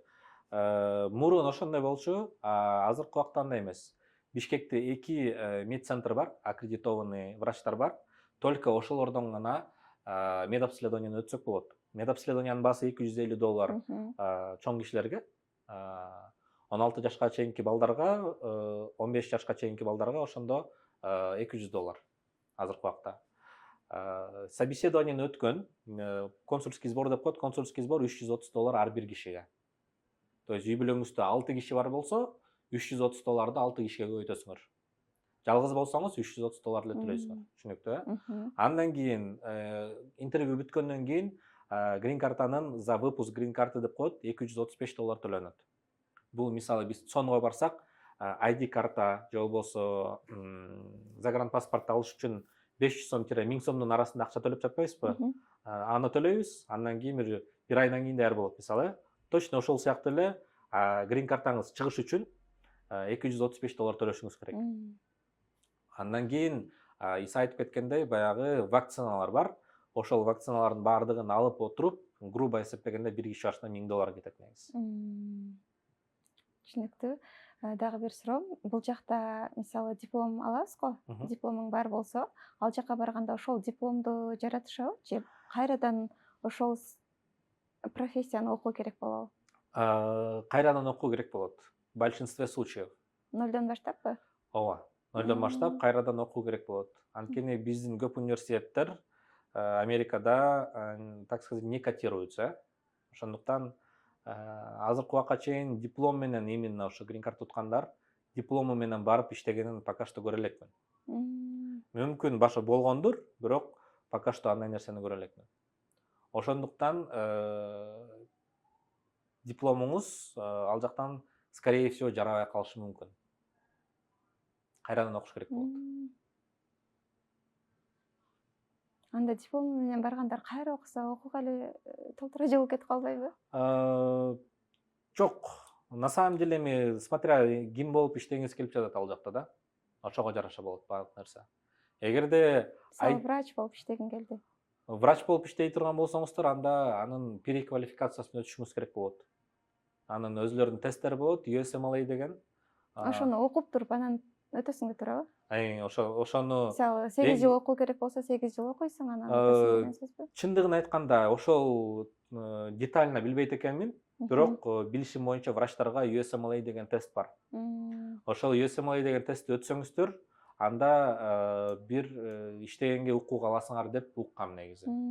Бирок ал тармакка көп аралашпагандыктан детальдарын билбейт экенмин негизи. Эмне үчүн элдин баары баргысы келет? Эмне үчүн ошо грин картаны уюштуруп, элдерди кызыктырып коюшту? Эмне үчүн Америкага элдин баары баргысы келет? Бул негизи жакшы суроо. Американская мечта деген түшүнүк бар. Бул демек ар бир адам Америкага кирип, өзүнүн каалаган мечтасына жете алат деген сөз да. Американская мечтаны ар ким ар кандай түшүнөт, бирок менин оюмча ошондой. Менин түшүнүгүм боюнча, сиз каалаган нерсенин баардыгына Америкадан жетишүү мүмкүн да. Эгерде статистиканы, дүйнө жүзү боюнча статистиканы карап көрсөңүздөр, дүйнөдө Америка биринчи орунда турат. Көп тармактар боюнча. Бир мамлекеттерди карасаңар, военная техника, военная сферада аябай өнүгүп кеткен, башка жагы калып калган. Бирөөнү карасаңар, культурадан өнүгүп кеткен, башка жери калып калган. Американын ичинде болсо, мындай аябай чоң держава, бүт тармактардан аябай мындай тең өнүгүп келе жаткан мамлекет. Мына, кармаган телефонубуз, тагынган саатыбыз, көргөн кинолорубуз, баардык эле нерсе дүйнөдө эң таанымал тилдердин бири англис тили. Дүйнөдө эң таанымал купюралардын бири, бул банкноталардын бири доллар, туурабы? Бул Америка ушундай бир мамлекет, бүт тармактарда аябай күчтүү өнүгүп келе жатат. Финансы тармагынан дагы ала турган болсок, дүйнөдө биринчи орунда турат. Эгерде элестетип көрүңүздөр, дүйнөдө 2600 миллиардер бар болсо, мисалы да, ошонун 800-900 Америкада жайгашкан. Элестетиңиз. Дүйнө жүзүндөгү 37 дүйнө жүзүндө миллионерлердин 37% Американын ичинде. Элестетиңиз. Кыргызстандын, мисалы, сиз деле айтып бериңиздер, Иса, Кыргызстандын жарандарынын калктын саны канча Кыргызстанда? Бир 7 миллион, туурабы? 7,5 миллион болуп калышы мүмкүн. Американын ичинде 6 миллион миллионер бар. Елестетіңіз. 11 миңге жақын центи миллионерлер бар. То есть 100 миллион ақшасы бар, доллары бар. 11 миң адам бар да ошақта. То есть егерде қарай тұрған болсаңыздар, ең финансының мұндай сконцентрированный жері бұл Америка. Америка бұл ор мамлекет, аябай сложный мамлекет. Бұл жақтан ба жалқаулар үшін емес. Бирок эмгекчил болсоңуз, башыңыз иштесе, аябай тырышчаак, аракетчил болсоңуз, сиз ошол бай адамдардын катарына оңой эле киресиңер. Это вот 100% нерсе. Главное, аябай көп иштеп, азыраак эс алып, ошентсеңиздер эле, туура иштесеңиздер, бат эле байып кетүү Америкада мүмкүн. Рональд Рейган деген Американ президенти болгон. Ошонун акыркы президентствосунун акыркы жылдарында мындай айткан сөзү бар эле да. Сиз Францияга барып жашап француз болуп кете албайсыз. Турцияга барып жашап турк болуп кете албайсыз. Японияга барып жашап японец болуп кете албайсыз. Бирок сиз Америкага барып жашап американец боло аласыз. Бул баягы 20-чы кылымдардагы Американын этническая политика деп коет, этническая политикасынын основасы да. Melting point деген буларда бир түшүнүк бар. Плавильный котел деп коет. Элестетиңиз, казан, астында от жагылып жатат, чоң казан. Ошол казанга сиз бул мамлекеттен 1000 адамды, бул мамлекеттен 1000 адамды, дүйнө жүзүндө канча мамлекет бар болсо, 170ке жакын мамлекет азыркы убакта грин картага катыша алат негизи. Ошол адамдардын баардыгын бир казанга ыргытып атасыз. Бир казанга ыргытып, баардыгы мынтип аралаштырып жатасыздар. Ошол аралашкандан чыккан бир калк бул Американын основасын түзөт. Страна иммигрантов деп ошондуктан аталат да бул нерсе. То есть сиз Америкага барып, американец болуп кетесиңер деген нерсе бул Американын тамыры болуп эсептелинет. Дүйнө жүзүндө элестетиңиздер, бир мамлекеттин элинин бир таланты бар, бир нерсеге шыктуу келет. Дагы бир мамлекеттики дагы бир нерсеге шыктуусу шыгы бар. Аябай күчтүү келишет бир мамлекеттин эли мисалы да. Ошол нерсенин баардыгы Америкага топтолуп, Американы ушундай чоң держава кылып жаткан ушул эли. То есть ар кайсы мамлекеттин жакшы нерселерин өзүнө топтогон. Көчөдө мисалы Нью-Йоркто, Чикагода кетип баратсаңыздар, дүйнө жүзүндө кандай адам бар болсо баардыгын көрүп чыгасыздар. Ушундай бир кызык жерлери бар, ошондуктан баардыгы Америкага шашылат деп ойлойм. Сурооңузга жооп бере алдым деп ойлойм да. Жана айтканыңыздай эле, грин картаны күтүп жаткандар аябай көп. Бул сайт, бул лотерея качан ачылат? Сиздердин прогноз боюнча? Биздин прогноз боюнча баштан айта кетейин, бул белгилүү болгондой баардык адамдар көнүп калган. Октябрдын 1-жумасынан ноябрдын 1-жумасына чейин грин карта ачылып, баары тапшырчу эле. Бул жылы андай болбой жатат, себеби бир нече себептери бар бунун. Биринчи себеби билгениңиздей календарный год, налоговый год, анан фискальный год, финансовый год деп үчкө бөлүнөт. Америкада ошол фискальный год, финансовый год 1-октябрдан башталып, эмки жылдын сентябрына чейин болот. Сентябрдын аягына чейин. Бул жылдын грин картасы, то есть 27-чи жылдын грин картасы, октябрдын башында башталыш керек эле. Жаңы фискальный год башталганда, финансовый год башталганда. Бирок фискальный год башталар менен эле 1-октябрдан баштап Америкада билгениңиздей эки партия бар, демократтар бар, анан республиканецтер бар. Ошол экөөнүн ортосунда жаңжал дей албайм, бирок түшүнбөстүктөр, бир вопростор боюнча, бир суроолор боюнча келишпестиктер болуп калып, булар жаңы финансовый годго бюджетти не утвердили, кол койбой коюшту. Ошонун айынан Американын көп структуралары, госструктуралары иштебей калды. Почему? Потому что просто зарплата албай калышты. Жада калса биздин посольствонун, Бишкектеги Американын посольствонунун СММщиктери дагы, скорее всего, иштебей калды. Ошондуктан Инстаграмын карасаңыздар, обновление болбой калды. Азыр уже кайра иштеп башташты уже, потому что бюджет утвердили. Ошол себептен бир себептердин бири ошол болушу мүмкүн. Анткени фискальный год башталар менен ал убакта грин карта башталыш керек эле, бюджет не утвердили и баары токтоп калды.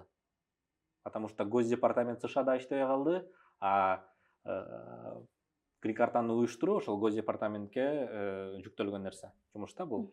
Экинчи момент бул $1 взнос. Билгениңиздей мурун грин картага тапшыруу сайттан абсолютно бекер болчу. Бул жылдан баштап $1 киргизишти. То есть ар бир тапшырып жаткан аппликант, ар бир заявитель обязательно $1 төлөш керек болот. Ошол нерсени жасап чыгыш үчүн жана жасап чыгып текшериш үчүн дагы аябай көп убакыт негизи талап кылынат. Анткени мурдагы сайтты өзгөртүп, ал сайтка жаңы функцияны кошуп $1 төлөй турган, ал функцияны текшерип чыгып, иштейби, иштебейби, шлюзы оплата деп коет. Мисалы элестетиңиздер, 24-жылы 22 миллион адам тапшырса дүйнө жүзү боюнча, значит бул ар бир секунд сайын ошол счетко бир акча түшүп туруш керек эле да. Соответственно, ошончо акчаны бир моментте кабыл алган системаны ойлоп табып, анан ал система бузулуп калбагандай кылып текшерип иштеп чыгып ишке киргизиш бул негизи көп жумуш. Ошондуктан бул экинчи себеби, возможно, ушул себептердин айынан баягы грин карта убагында ачылбай калды. Бирок новостной изданиялар Госдепартаменттен интервью алышкан. Ал интервьюда айтылган, суроо берилген, ушул грин карта болобу же бул уже жабылдыбы депчи. Ал жактан жооп беришкен, спикер Конгресса США дагы тастыктады. Ооба, действительно бул жылы, то есть 2027 жылдын грин картасы обязательно болот деп айтылды. Бул жакта еще Госдепартамент США эмне чыгарып турат, бюллетень деп коет, визовый бюллетень деген документ бар. Travelstate.gov деген сайт бар. Ошол сайтта визовый бюллетень деген документ чыгып турат ар бир айдын ортосунда. Ошол визовый бюллетендин ичинде бир жеринде көрсөтүлгөн 2027 обязательно болот. Бул официальный мамлекеттин информациясы. Бирок бир себептер менен азырынча откладывается. Бирок бир аз кечирээк ачабыз деген жаңылык болду. Ошондуктан азыркы убакта только күтүп жатабыз, күтүүдөбүз. Эгерде уже баягы тапшырып койгондор болсо, эч ойлонбосун, кабатыр болбосун, не переживайте. Буюрса бардык нерсе болот. И как только сайт ачылар замат, анкеталардын баарын толтуруп баштайбыз. Буюрса жакын арада уже грин картанын сайты ачылар замат анкеталарыңызды толтуруп баштайбыздар. Ошондуктан документтериңиздердин баарын даярдап коюңуздар. Бизге келе турган болсоңуз, сүрөтүн өзүбүз тартып, документтериңизди тууралап, анкетаңызды толтуруп беребиз.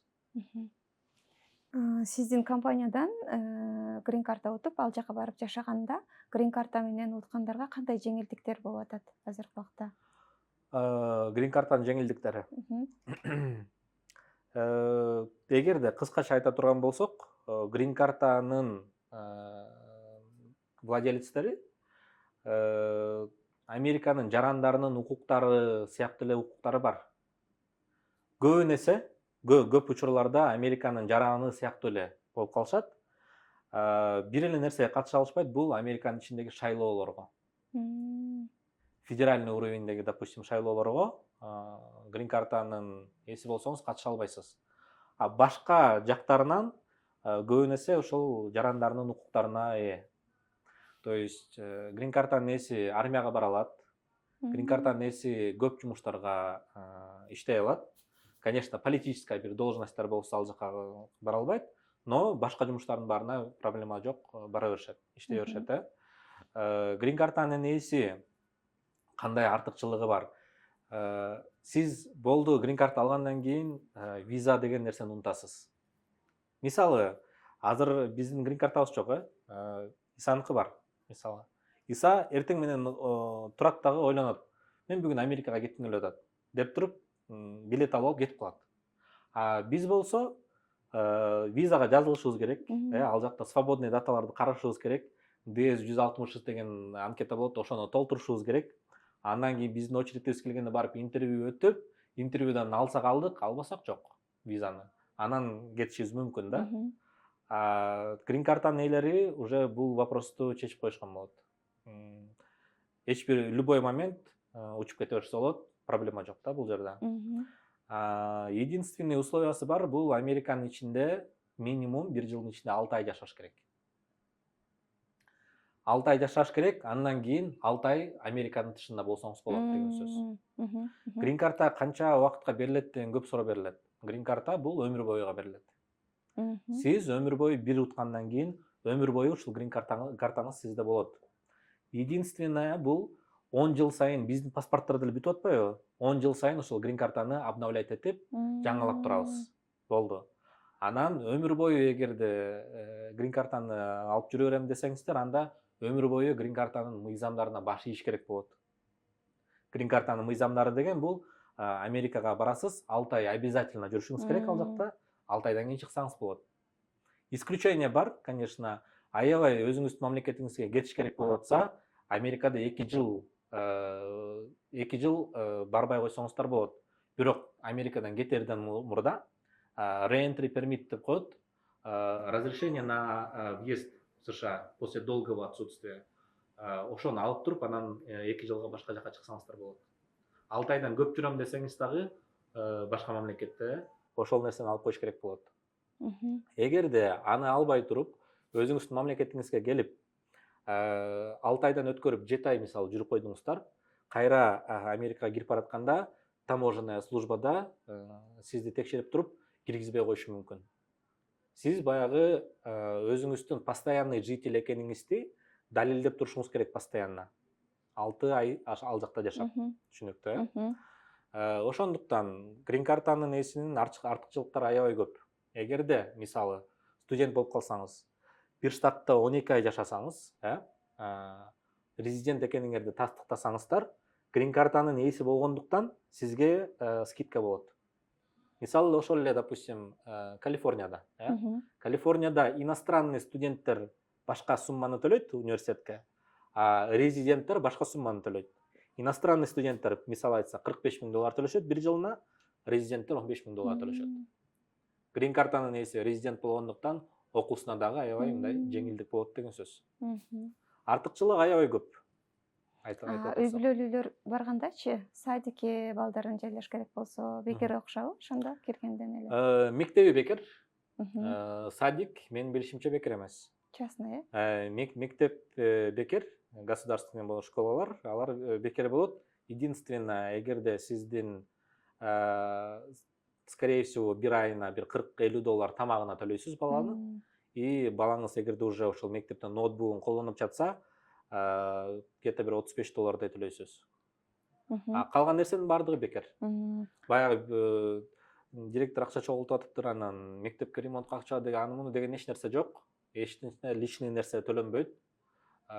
Только ошол тамагына, анан ноутбукту колдонгонуна акча төлөшөт. Калган нерсенин баары бекер. Тил билишпесечи? Мисалы ал жакта английский го. Смотрите, грин картанын требованиясы боюнча тил билиш шарт эмес. Эгерде тил билиш шарт болсо, айылдан келген адамдар мисалы да, же болбосо айылдан келбесе да, шаарда жашап деле англис тилин асын билбеген адамдардын баардыгы өтпөй калат болчу. Туурабы? Ошондуктан грин картанын требованиясы боюнча бул тил билиш шарт эмес. Айтайын дегеним, ошо кичинекей балдар школго английский, тоже проблема эмес. Тоже проблема эмес. Азыр айтып берейин, бул тил билиш шарт эмес. Бул жактагы интервьюңуз посольстводо англис тилинде, орус тилинде же кыргыз тилинде өтүлөт. Башында бул интервьюдан мурун тилди тандап аласыз. Кыргызча кааласаңыз, кыргызча өтөсүз, орусча кааласаңыз, орусча, англисче кааласаңыз, англисче. Сиз обязательно англис тилин билишиңиз керек деген шарт жок да бул жерде. Андан кийин, бирок айтар элем, сиз Америкага барып, бир жаркын келечекти түзгүңүз келсе, бир өмүр бою доставкада, же болбосо таксиде, же болбосо тракта иштеп жүрө бергиңиз келбесе, анда албетте англис тилин үйрөнүшүңүз керек. Сиз ошол мамлекетке жашайм, ошол мамлекетте келечек курам деп ниеттенип барып жаткандан кийин, сиз сөзсүз түрдө англис тилин үйрөнүшүңүз керек. Түшүнүктүү бул жерде. Эгерде мектепте балаңыз англис тилин такыр билбесе, анда ал мектеп ошол русскоязычный бирөөнү таап бергенге аракет кылат. Орус тилин билген, же болбосо кыргыз тилин билген, же болбосо орус тилин билген мугалимди тапканга аракет кылып беришет. Түшүнүктүү ал жерде. Анан ошол адам балаңыздын баягы баштапкы английский билимин берип, англис тилинен, анан обществого, мектептин обществосуна вливаться эткенге жардам берет. Акыркы суроолорумдан болсун. Үй бүлөсү менен тапшырып, үй бүлөсү өтүп, биринчи күйөөсү же аялы биринчи кетип, артынан мисалы күйөөсү кетти, өзү жалгыз барып, ал жакта отурукташты 1-2 ай. Андан кийин аялы балдарын алып артынан барса болобу? Күйөөсү өткөн бирок грин картага. Күйөөсү өткөн. Ооба, албетте болот. Бул жакта главный аппликант деп коет, уткан киши. Эгерде күйөөсү главный аппликант болсо, өзү утуп алган болсо, анда сиз айткан схема менен барса болот. Биринчи күйөөсү барып, Америкада жайгашып, турак жай карап, местный условияларга көнүп, андан кийин иммиграционный визасы бүтө электе, үй бүлөсүнүн 6 айга берилет деп атпаймынбы? Ошо 6 айдын ичинде алып кетсе болот. Анан кээде суроо болуп калат, күйөөсү утпай, наоборот, аял утуп алып, күйөөсү кете берсе болобу деген, андай болбой калат. Либо аялы биринчи барыш керек, либо үй бүлөсү чогуу барыш керек, ошондо гана кире алышса болот да. Эгерде аял утуп алып, күйөөсү биринчи бара турган болсо, анда границадан киргизбей коюшат. Түшүнүктүү. Келип бергениңиздерге чоң рахмат. Иса, сен дагы Америкага барсаң, чоң ийгиликтерге жет. Каалаган максаттарың орундалсын. Бир 10 жылдан кийин кайра келип бизге маек берип кой. Бүгүнкү маегибиз сиздер үчүн аябай пайдалуу болду деп ойлойбуз. Бул маекти сөзсүз түрдө, бул интервьюну сөзсүз түрдө көрүңүздөр. Себеби грин картаны күтүп жаткандар аябай көп. Бул жерде сиздер билген жана билбеген документ жагынан болобу, медкомиссия жагынан болобу, баардык информация берилип кетти. Андыктан өткөрбөй баарын көрүп чыгыңыздар деп айтат элек. Анда эмесе ушу менен жыйынтыктайлы. Элдерге айта турган сөзүңүз? Сизге да чоң рахмат. Ушинтип подкастка чакырып жаткандыгыңыз үчүн аябай кызыктуу болду мен үчүн. Анткени ушундай форматтагы подкастка биринчи жолу катышып жатам негизи. Сиз ушул актуалдуу теманы көтөрүп чыгып, элдин суроолоруна жооп берип жаткандыгыңыз үчүн сизге чоң рахмат. Ишиңизге ийгилик каалайбыз. Албетте бул подкастта баардык суроолорго жооп бере алган жокпуз. Суроолор анткени аябай көп да негизи эле да. Эгерде суроолоруңуздар пайда болсо, анда астына ссылка калтырып коелу, же болбосо биздин аккаунттун названиясын, номерлерибизди калтырып коелу, данныйларыбызды. Суроолоруңуз болсо, мага жазыңыздар, чалыңыздар. Дайыма жооп бергенге даярбыз. Чоң рахмат.